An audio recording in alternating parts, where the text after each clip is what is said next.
Radio Netherlands presents the Orpheus of Amsterdam, a church organist.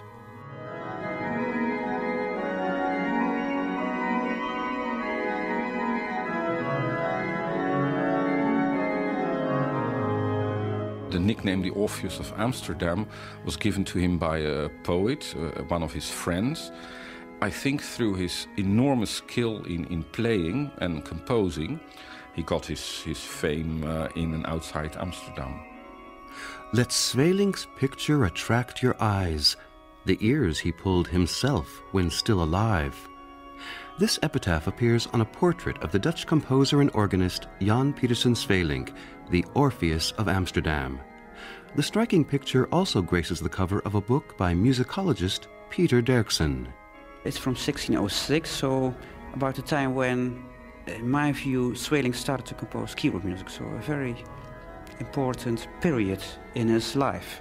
It's probably painted by his brother Gerrit Pieterszoon Sweelinck. You really come very close to the composer when you see this portrait. And a very remarkable aspect of this portrait is the way he holds his left hand. Formerly it was thought it was just a nice gesture, but in fact it is a very precisely described rhetorical gesture, and it means, listen to me, I have really something important to say.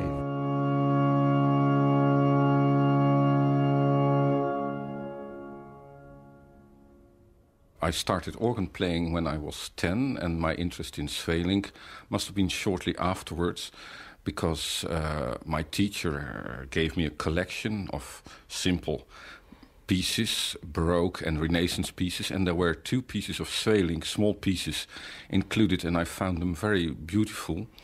So I must have been 11 or 12 when I first played Sweelinck and started to be interested in that.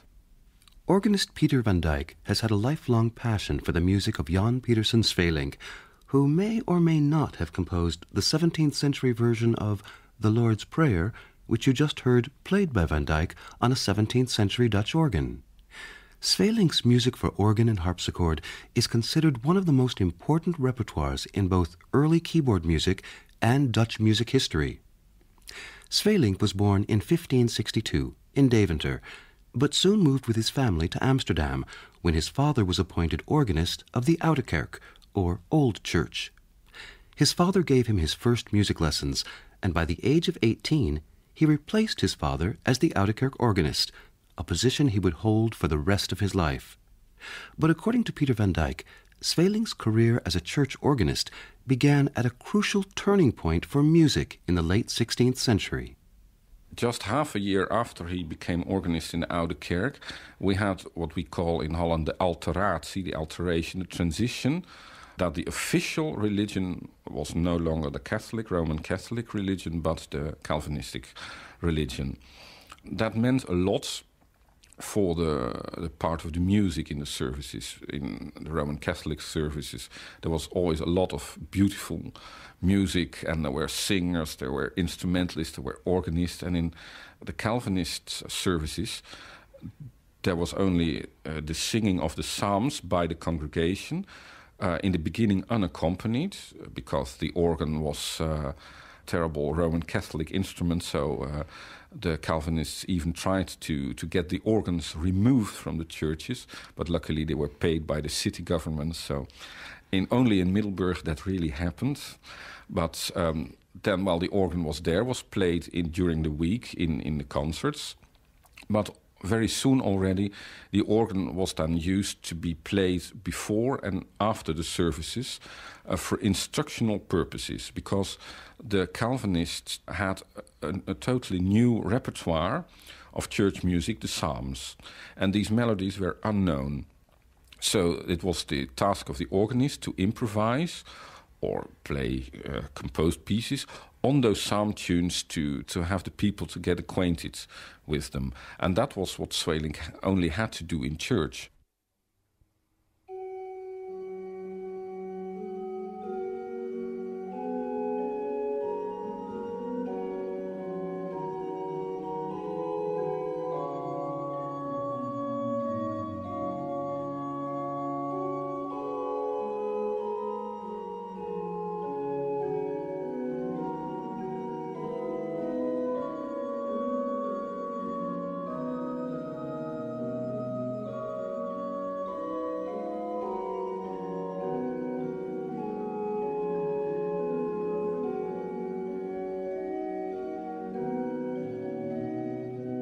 One of the important psalm variations of Sweelinck is Psalm 36.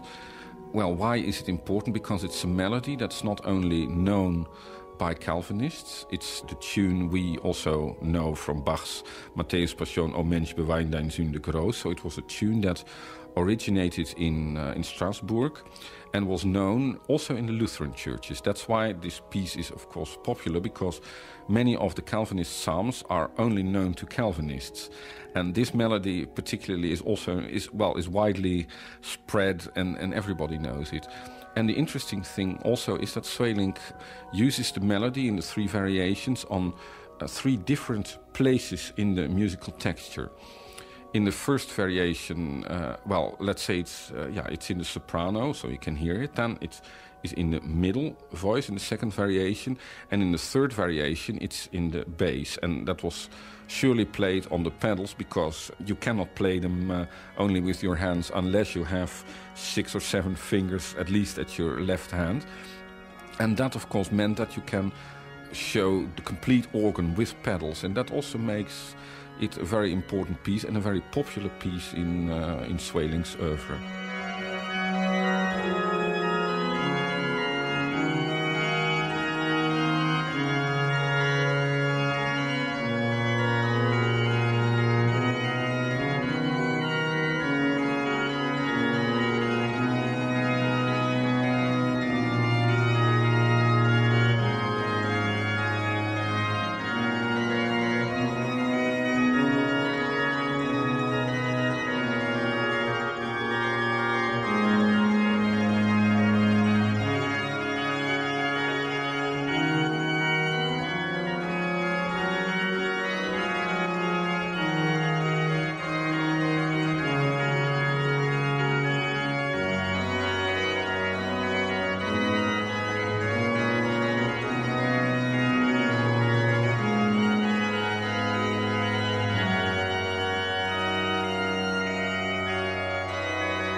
Psalm 36, performed by Vincent van Laar on the 1694 Grotian organ in Pieterszoon. A complete collection of Sweelinck's keyboard music has recently been recorded by Radio Netherlands. A wide range of historic organs in Holland, Germany, Austria, and Italy were used after extensive research by Pieter van Dijk, who considers himself an organ fanatic. Of course, I was brought up in the province of Groningen, and there are a lot of historic organs, even organs from the 16th century, 17th century.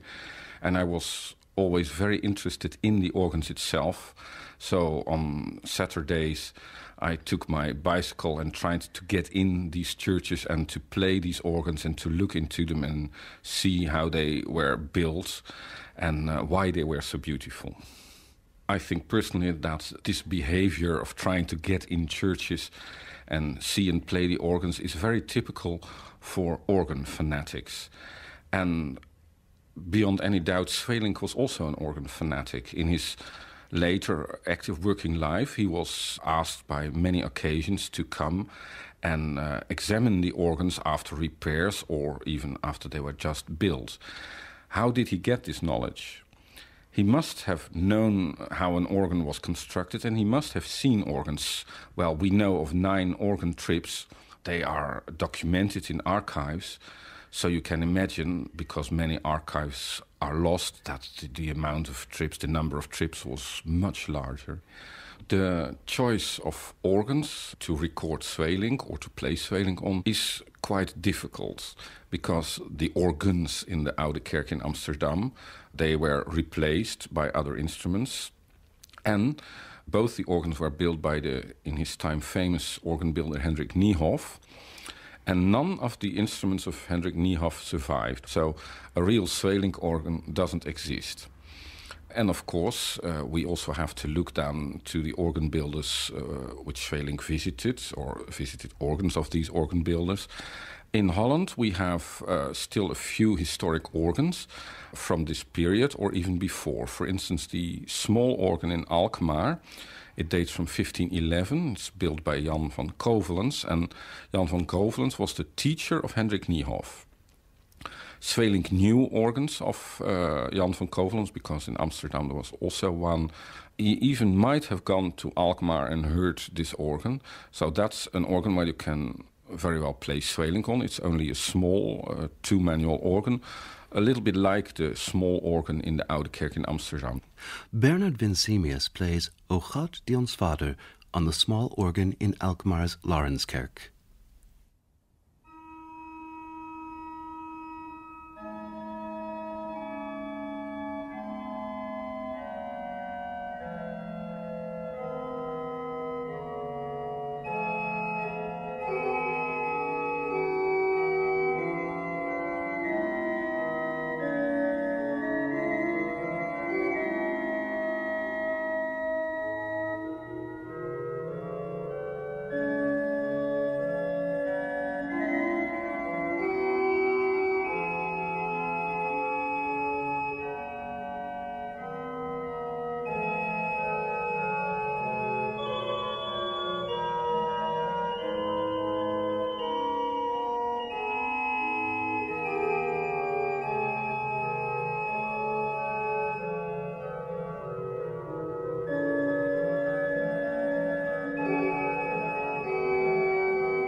From the large organs of the period, in fact, nothing is left.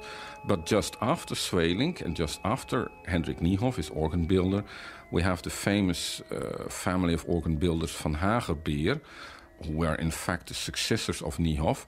And a large three-manual van Hagerbeer organ survived the times and was reconstructed a few years ago in the Pieterskerk in Leiden.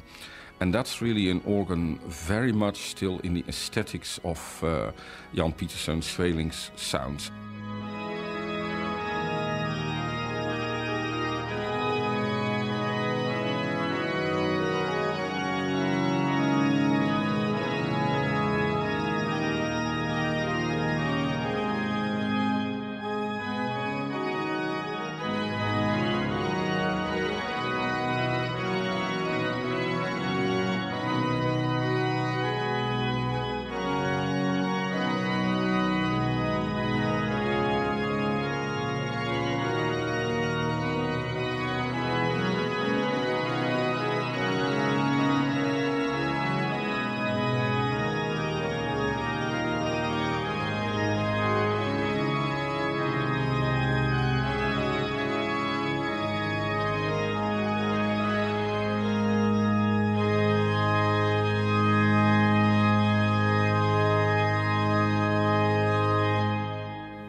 The last variation of Alleen zo dier, Jezus Christ, performed by Leo van Dusselaar, resident organist of Pieterskerk in Leiden, on the recently restored 1643 Van Hagerbeer organ. Extraordinary sound for a remarkable Sweelinck composition which has been preserved through his pupils. But not all of the master's music was written down, even work performed in church. We know in general that Dutch organists did do a lot of improvisation. They were probably too lazy to write the notes down or not, but and it's a sort of sport, of course. Try to stick to a theme, try to play that properly, and then add other parts without making mistakes and without ugly and terrible sounds. So this national sport, probably Sweelinck was our national champion in that. There can be no doubt about that, I think. But he probably also played compositions of his. How important is improvisation, and how do you deal with that as a performer when performing one of his pieces? Well, of course, that is a vanished tradition, and it's very difficult to resurrect it. And it's, of course, also questionable if you can resurrect it at all, because we are very eclectic musicians. We play all kinds of music. I'm supposed to be specialized because I play harpsichord, but that's of course nonsense, because I do not only play Sweelinck but also much later music like Bach and Couperin, and that's totally different in style. So the idea that you can go to the heart of the style as they did in the time, you can't forget that. So you better concentrate on the music which has been left for us. And Sweelinck was, of course, very much an improvisatory organist. But on the other hand, his music he wrote is very well thought out. So the reason why he put down those pieces on paper in the first place was that he had something to say as a composer. They are not written down improvisations, in my opinion. That's what I wanted to demonstrate also in my book, that it's very much a well-thinking composer who thought about structures, about proportions, who thought about every note he put onto paper. Though he never traveled far from Amsterdam, Sweelinck's musical influences came from all over Europe. His free-form and variation work was developed in part by personal contacts he had with English virtuosos such as Peter Phillips and John Bull, as explained by musicologist Peter Derksen, author of The Keyboard Music of Jan Pieterszoon Sweelinck. John Bull was a rather important English composer of keyboard music. He was really a keyboard specialist. There was hardly any other music by him. For example, Sweelinck wrote much more vocal music than keyboard music. So keyboard music was important, but secondary for him as a composer. While with Bull, it was really a virtuoso writing music for his instrument.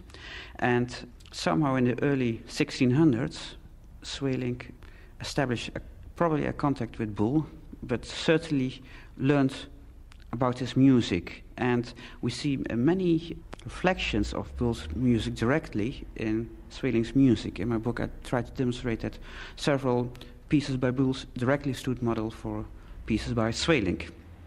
And from 1613 onwards, John Bull actually was in the Netherlands. He fled from England for reasons of religion. He was of the Catholic faith, and probably he got into trouble with the authorities in England, and he had to flee, and he went to the southern Netherlands, where he eventually became organist of Antwerp Cathedral.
There is a piece by Bull, which is written on an acclamation, God Save the King. More English pieces you can scarcely imagine. So he probably wrote it before he left England. There was no reason to write it after he was kicked out of the kingdom. This piece is actually surviving in a very important Sweelinck source, where it is attributed to Sweelinck. And this attribution can be explained because Sweelinck probably tacked on a different ending on it. He liked the piece, but he didn't like the ending, which is a little bit wayward. And so he altered the ending, and so it turns up in this manuscript as a piece by Sweelinck. It uses a highly unusual composition technique. The acclamation God Save the King, which is 4 notes, is repeated all the time in the right hand. The left hand adds figuration to that, which grows more and more virtuosic and fantastic. That was really a technique for which Bull was famous.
Swelink's variations on John Bull's God Save the King, performed by Peter Derksen, might be heard as a bridge between sacred and secular music, but sacred music was played on both organ and harpsichord during Swelink's time.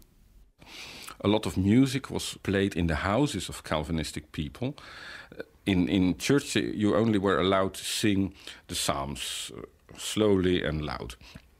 But there was a musical culture in the houses which was very rich, where they sang spiritual airs, little cantatas, etc. So I do suppose that Sweelinck also played his psalm and hymn variations at his house or at the house of a friend on the harpsichord.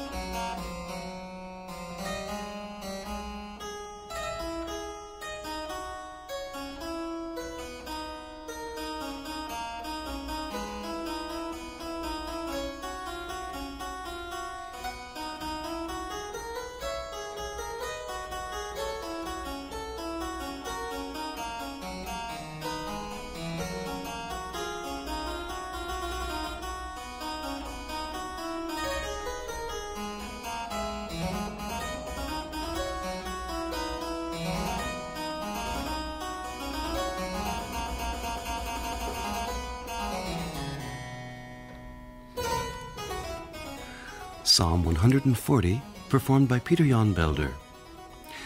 But it's surely Swelink's gifted organ playing which earned him the name Orpheus of Amsterdam, especially considering the virtuosity required of more complicated compositions like his hexachord Fantasia, a work intended to show off the skill of the composer, and here performed by Leo Tamega on a 1664 Willem Hermans organ at the Prioria dello Spirito Santo in Pistoia, Italy.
Swelink's way and the Renaissance way of constructing a piece, you can compare, in my opinion, to a Gothic building. The Gothic towers, the Gothic churches, they are all pointed to heaven. They are a sort of, through them you can already see a little bit in heaven. That's also the function the music had in those days. Even you can find it on harpsichords, this Latin text that the music is a prelude of eternal life. It was anyhow, music was a way to have already a little bit, to be a little bit happier, to be in contact with eternity. So, in fact, the spiritual direction of the music, also from Bach still, is very vertical direction heaven. But also in the way of construction, for instance, Fantasia of Sweelinck, let's take the hexachord Fantasie on a very simple theme of six tones, da da da da da da, and well, he used it done backwards, but it starts very simple. So it starts with little bricks, like and then all of a sudden not all of a sudden, but so gradually the other parts come in. And then it's as if the building becomes larger and larger, and then gets this direction, this vertical direction, so that it's enormous. If you hear the Hexagord Fantasie on an organ, it's as if then the whole church, and especially if it's a Gothic church, but it's as if the church is then filled with sound, and as if it moves away and flies a little bit. If you close your eyes, then all is in perfect harmony.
The Orpheus of Amsterdam was produced and presented by David Swatling.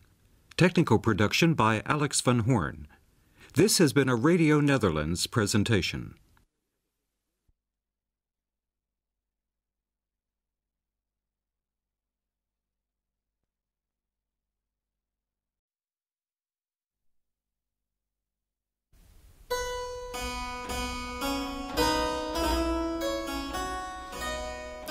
The longest journey ever undertaken by Dutch composer Jan Pieterszoon Sweelinck was from Amsterdam to Antwerp in 1604 to purchase a harpsichord from the renowned Rookers family, one much like the 1640 instrument being played on this new recording of work by the Orpheus of Amsterdam, Sweelinck's life and music on oral tapestry.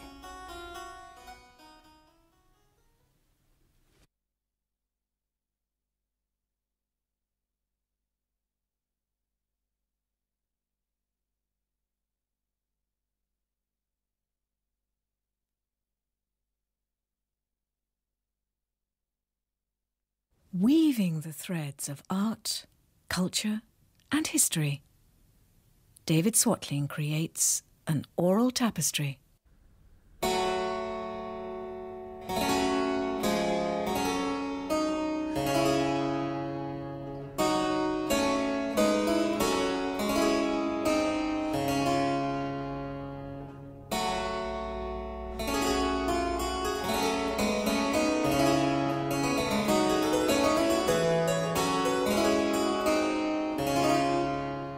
Radio Netherlands presents The Orpheus of Amsterdam, a celebrated master.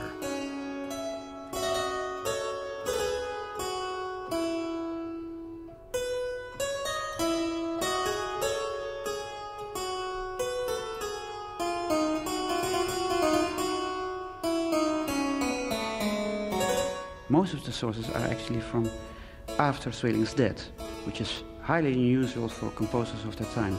Usually a tradition of copying some person's music stops soon after his death because it's out of date. Sweelinck's music, on the other hand, was really up to date, even 20 or 30 years after his death. It's very remarkable. This is Swelink's mortal part, left to us in consolation. The immortal part keeps measure with God in eternal life. There he provides, more than our ears could catch, a godly sound in all the angels' ears.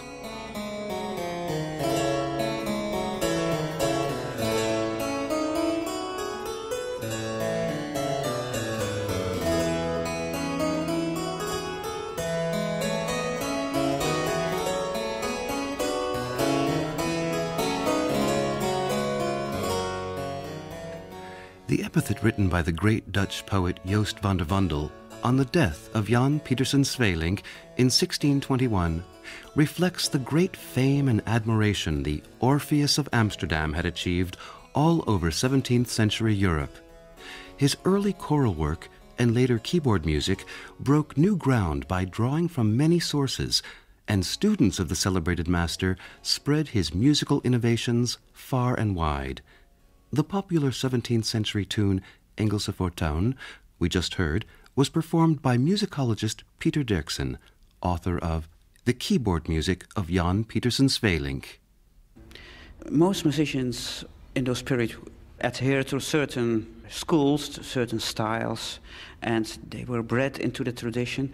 And Sweelinck was less stuck into a certain tradition. He could look over the borders, and he combined everything he could lay his hands on in Europe. He was very well informed about Italian keyboard music. He collected English keyboard music avidly.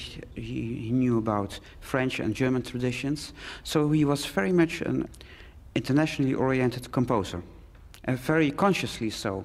Of course, many composers in the period, many musicians did the same, but less consciously. He really looked over the borders. And of course, he was ideally situated because he lived in Amsterdam, which was really the harbor of the world at the time. So he could easily lay his hands on music from abroad, especially Prince. But of course, contacts are easily managed through a harbor like Amsterdam.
I would assume that Swelink's work with toccatas comes from the Italian tradition.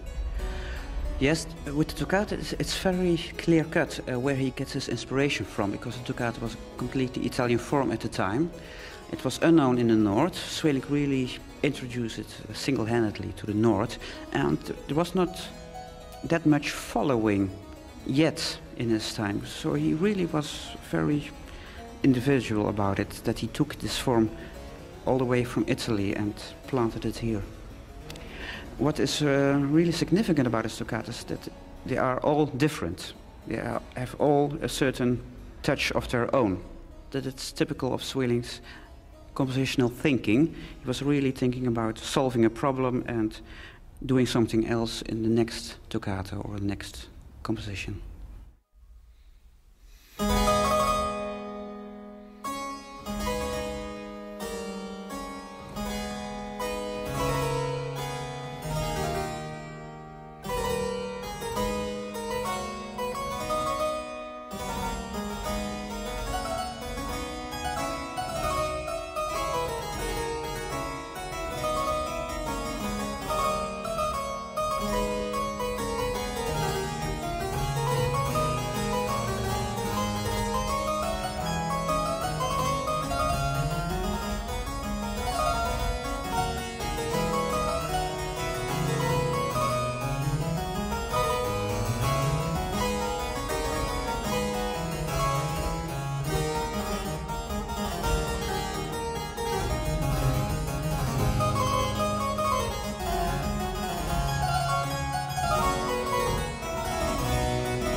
feeling that you would swear that he saw the Italian light, like the painters saw, not Rembrandt as we know, but his brother saw, and many painters who were there. It looks very much as if he had seen that light over there, so to say. And of course, I mean now the musical light, Monteverdi and his contemporaries, Frescobaldi. But it seems, after all, he did not. Bob van Asperen teaches harpsichord at the Sweelinck Conservatory in Amsterdam. He introduced these novelties in the north using the old polyphony tricks and methods and ways of expression from the Netherlands school, and that again combining with English figuration techniques. So it's a unique combination of English figurations and Italian pathos, so to say. And the great difference, of course, with Italy is that Italians use these devices, rhetorics and eloquence, as a quite immediate thing. They don't realize they are expressive or these feelings. It just comes out. It is as real as one can imagine. But the northern people, the Germans and Dutch, we realize these things, but we like them so much, so we embrace them, very well aware of the fact that these feelings are to be expressed. And I think he does it in a wonderful way, but you understand it better when you know the Italian musical language of the period. Little is known about Sweelinck's personal life, except he rarely traveled far from Amsterdam. In fact, his longest journey recorded was to Antwerp to buy a harpsichord from the famous Rookers family. But his work was written about less than 20 years after his death by Johann Mattheson. Well, Sweelinck was an innovator, as you know, because still a century later, through his students, the message arrived in Hamburg, in Mattheson's wonderful book. Mattheson writes a lot of nonsense, but here he must have been well informed that Sweelinck created a new fingering system. We only know that it was a completely new system. What I don't think so much in systems in these things, because I told you I don't know what I am doing at that moment supreme of a performance. But there was a new system. And another very nice thing, what this man, Mattheson, tells us, is that the More Palatino variation set, which we now today are supposed to call Allemande Grazie, or Revenant de Saint-Nicolas, has to do with somebody coming back from St. Nicholas' feast, meeting three girls. He calls them three nuns, or Gratian. It was known that Sweelinck got 30 or 40 guilders for this piece. And it is mentioned because it was an enormous sum. Unfortunately, I can't tell you how much it is, but it must have been so much that it was worth to mention it. And it showed also that Sweelinck was well-to-do, and obviously on request, on commission, he composed these pieces. You went to his house and say, "My good friend, I need this." All right, it costs you 40 guilders. I don't know, might it be a few thousand or so. That's how these things went, and he was well paid for it. And I think it's a very beautiful, somewhat neglected piece, but it has great depth.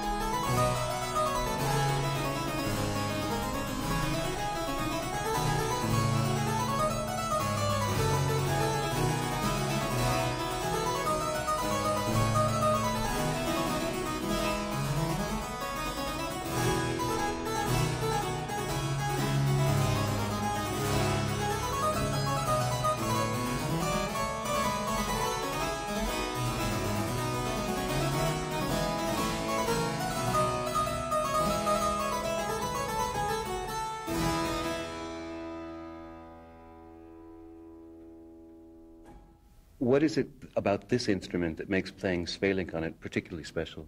Well, it is. We know since not so much time that the instrument Sweelinck acquired in Antwerp was most certainly a Rücker's instrument.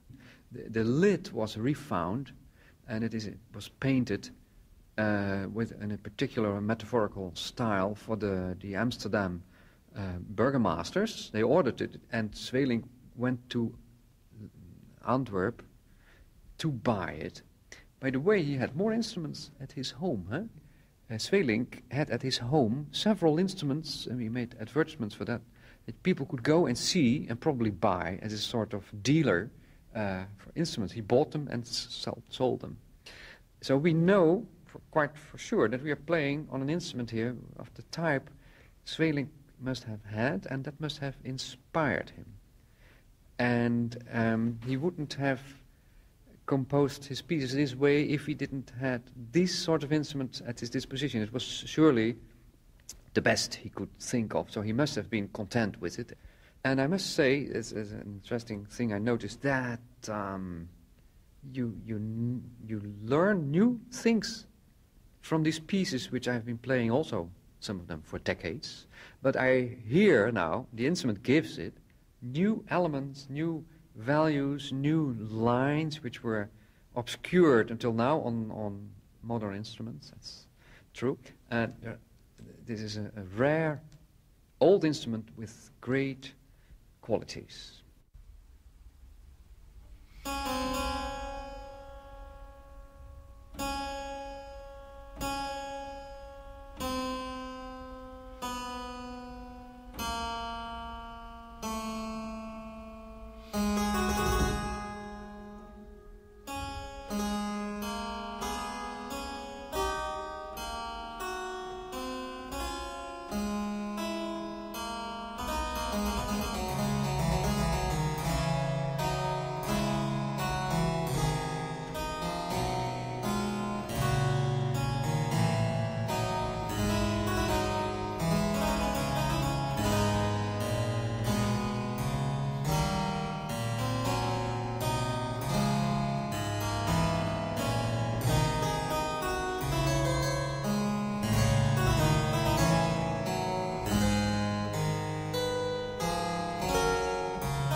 Do you know when a piece is written specifically for the harpsichord or for the organ?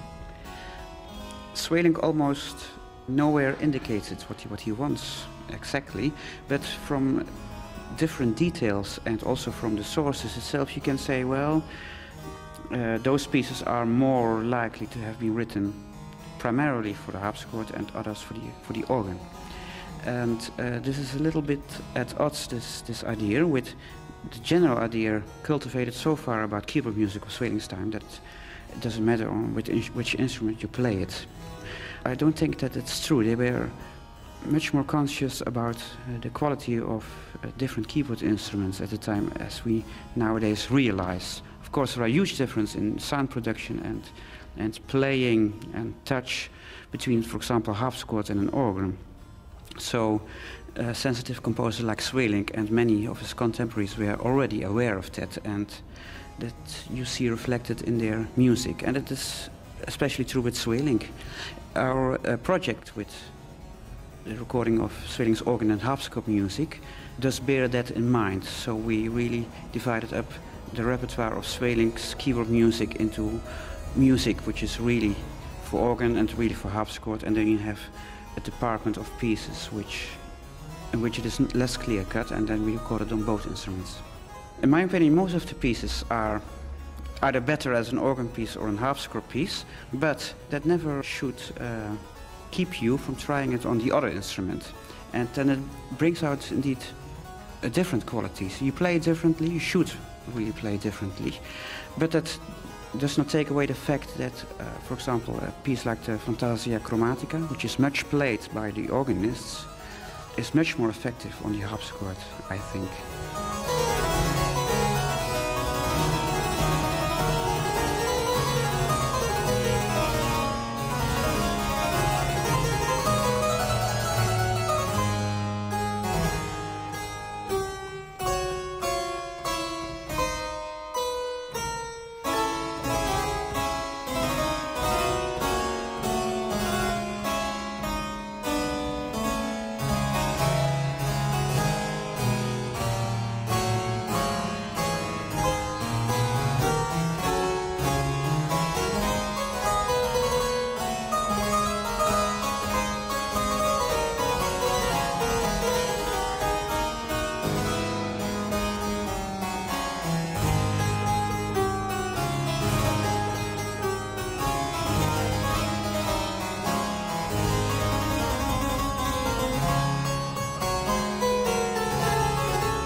Fantasia Chromatica, performed by Bob van Asperen on the 1640 Ruckers harpsichord in Velen, Germany.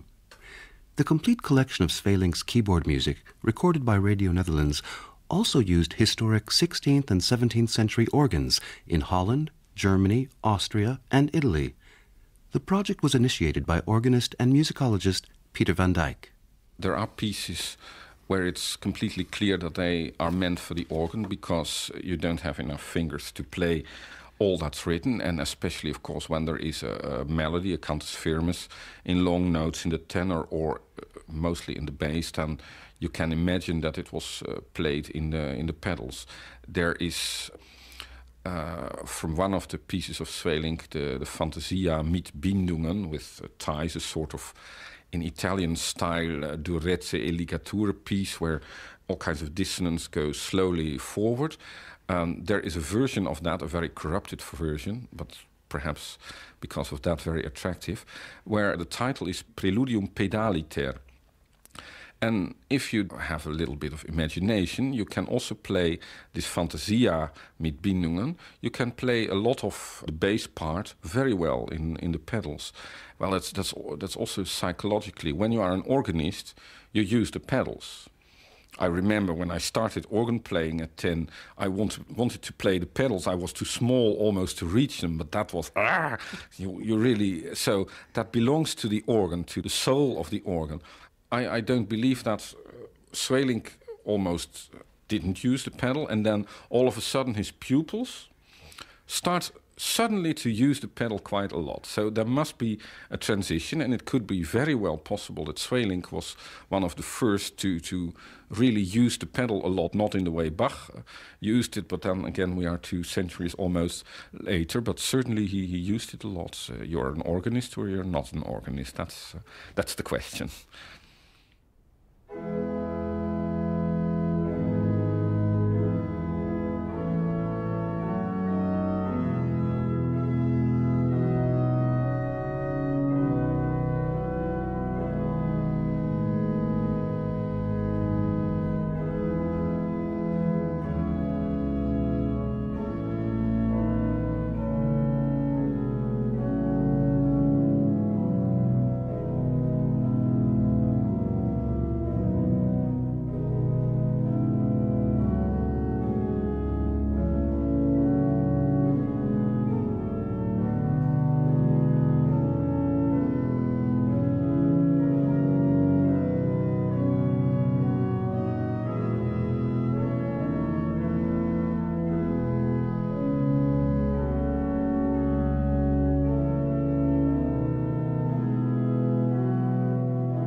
Pieter van Dijk playing Preludium Pedaliter on the 1643 Van Hagebeer organ at Pieterskerk in Leiden. In the last 20 years of his life, Sweelinck became renowned for his gifts as a teacher, particularly of young German students, founders of the so-called North German Organ School. Well, that's still a little bit of a mystery why all these brilliant organists were sent to Amsterdam to study with Sweelinck. I think that has something to do not only with his fame as an organist, but also his newly developed keyboard style. That must have been something so special, so modern, that really also attracted students. And you can see from history that really bore fruit, because so many students of his were also remarkable composers. You don't see it so much in history. For example, other composers like Frescobaldi also had a lot of students, but not that many composing students. Sweelinck was really a remarkable phenomenon in this respect. In a sense, he was sort of like the cutting edge of music of his time, it seems like. Yes, he somehow attracted that, really the cream of organ-playing youth in Germany. It's through these students, Pieter van Dijk points out, that perhaps the most important contribution Sweelinck's composing and teaching ability may have made in classical music history. There is, and that's very interesting, and that's for us Dutch people something to be very proud of course, there is a direct link from Sweelinck to Bach. Sweelinck had several pupils from especially North German cities, young organists, and probably the businessmen of these towns knew colleagues in Amsterdam. And, well, Sweelinck was the Orpheus of Amsterdam, so he was internationally famous.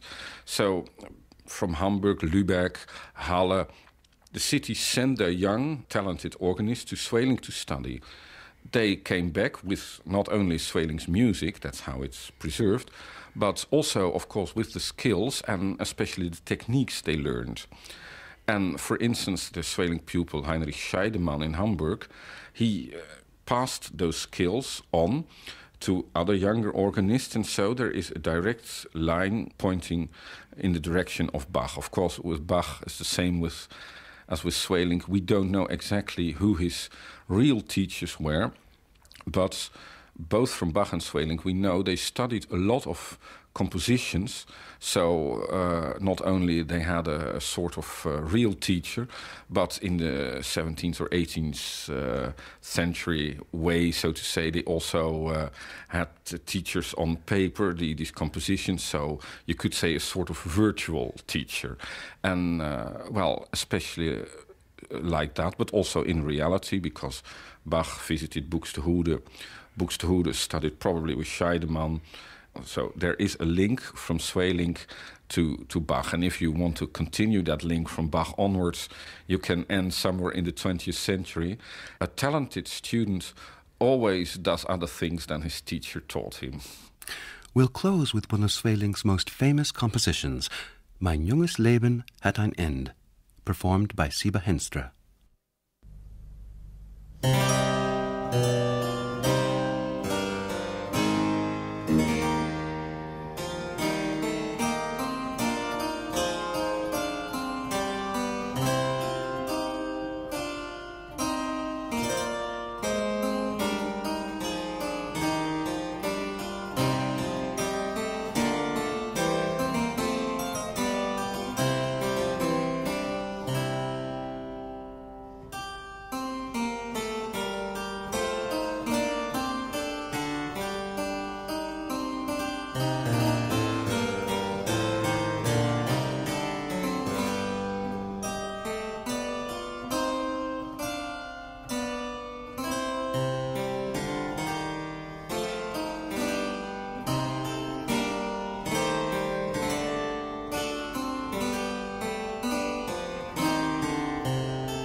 What speaks in the music of Sweelinck today, I think, is the clarity of the structure, and it's very relaxing to listen to, and especially today where, well, the age and the circumstances are not so relaxing, and we are in hurry and stress and then listening to fantasy which starts with very long, slow notes. If you just sit down and relax, then that is very fascinating, and it's probably a much better medicine as all the chemicals you can get in your drugstore. What do you enjoy most about playing Sweelinck? Well, that it has so much in it. It is very, very complete. It is very much music which is alive. At the same time, it's very totally constructed. It's very much thought out. Everything you play has a meaning. And so you can analyze it and still be fascinated by the music, and you can play it and also be fascinated. And that's really a hallmark of a great composer, I think.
The Orpheus of Amsterdam was produced and presented by David Swatling.